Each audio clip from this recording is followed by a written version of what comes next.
Assalamualaikum warahmatullahi wabarakatuh. Dukung terus syiar kami dengan cara subscribe, like, dan share agar channel ini lebih bermanfaat.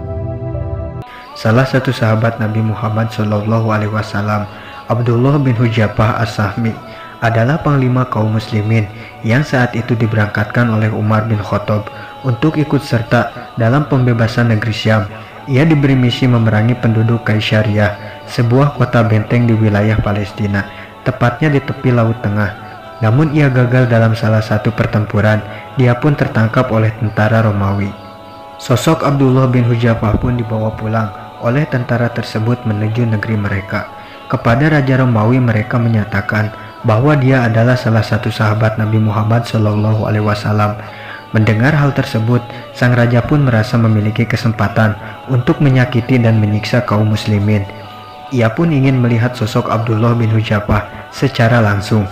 Ia ingin menguji seberapa kuat agama yang ia miliki dan ingin menjauhkannya dari agama Islam. Sang raja memulai dengan memberikan bujukan dan penawaran. Kepada Abdullah bin Hujafah ditawarkan berbagai pilihan yang menggiurkan, mulai sejumlah harta, dinikahkan dengan sang putri kerajaan, hingga seluruh harta dan kerajaan yang ia miliki.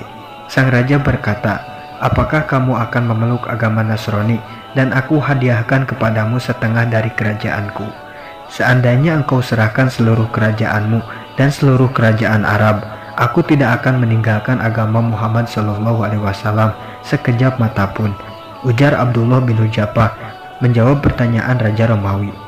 Raja Romawi pun berujar, "Kalau begitu, aku akan membunuhmu." Dan oleh Abdullah bin Hujafah dijawab, "Silahkan saja." Sang sahabat pun dimasukkan ke dalam penjara dan sama sekali tidak diberi makan maupun minum selama 3 hari berturut-turut. Setelah itu ia ditawari segelas arak dan daging babi sebagai penawar dahaga dan lapar yang sudah ia jalani selama 3 hari. Jelas Abdullah menolaknya. Selama beberapa hari ke depan, ia tidak menyentuh makanan dan minuman yang ada hingga ia hampir mati. Melihat hal ini, sang raja mengeluarkan ia dari penjara dan bertanya, "Apa yang membuatmu enggan minum arak dan makan daging babi? Padahal engkau dalam kondisi kelaparan dan terpaksa."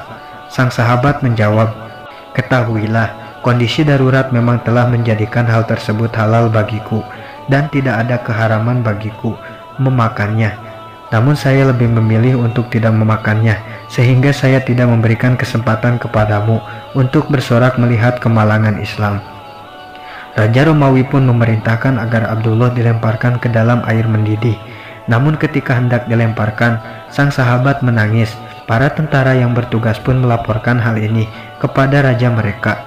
Ia mengira Abdullah bin Hujafah menangis karena takut mati, serta menunjukkan bahwa ia mundur dari posisinya dan membatalkan ketetapan hatinya, serta mengabulkan keinginan sang raja untuk memeluk agama Nasrani.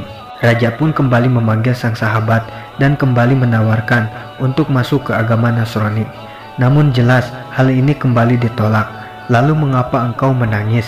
tanya sang raja. "Saya menangis karena saya menyesal mengapa nyawaku cuma satu. Aku berharap memiliki nyawa sebanyak rambut yang ada di tubuhku dan semuanya diciburkan ke dalam panci itu sehingga semuanya mati di jalan Allah," jawab Abdullah bin Hujafah. Jawaban ini membuat raja mengakui kekalahannya. Ia merasa memiliki harta, pangkat, kekuatan dan dunia, namun berhadapan dengan seorang muslim yang tidak bersenjata dan tidak menyandang apa-apa. Ia pun memberikan tawaran terakhir sebagai bentuk kekalahannya. Demi menjaga martabatnya, Raja Romawi ini berkata, "Hai Abdullah bin Hujafah, maukah kamu mengacup kepalaku? Saya akan membebaskanmu dan melepaskanmu." Mendengarnya sahabat Nabi ini menjawab, "Baiklah, dengan syarat engkau harus melepaskan semua tawanan kaum muslimin yang berada di dalam penjara kalian." Berkat Abdullah bin Hujafah, total 300 tawanan yang ditangkap dan dipenjarakan oleh Raja Romawi pun dibebaskan. Sepulangnya dari kerajaan tersebut, cerita pun sampai di telinga Umar. Ia menghampiri Abdullah bin Hujafah dan mengecup kepalanya.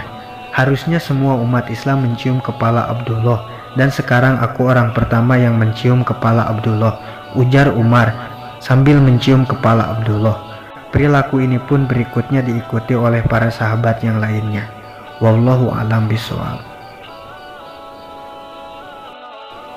Dukung terus syiar kami dengan cara subscribe, like, dan share agar channel ini lebih bermanfaat.